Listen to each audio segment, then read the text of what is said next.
যে আমার কাকা হয়তো মানুষের কাছে উনি একজন শিক্ষক, কারো কাছে নেতা, কারো কাছে ভাই বন্ধু হতে পারেন। আমার জীবনে উনি সবকিছু ছিলেন।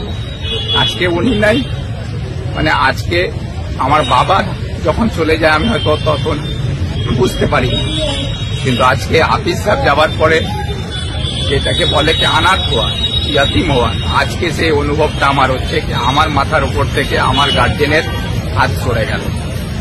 বাস এটাই করবো কি সবার কাছে সবাই ওনার জন্য দোয়া করুন।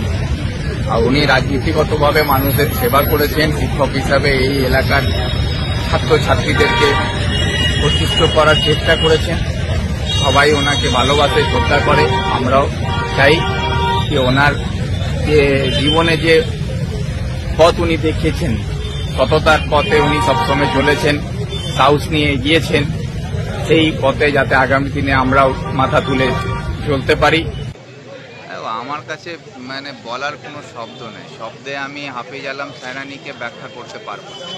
কেন আমার জীবনে হাফিজ আলম সায়রানি শুধু আমার কাকা নয়, আমার বাবার স্থানও উনি নিয়েছেন, আমার শিক্ষকেরও স্থান নিয়েছেন, আমার মেন্টরও উনি, আমার ফ্রেন্ড ফিলোসফার গাইডও উনি।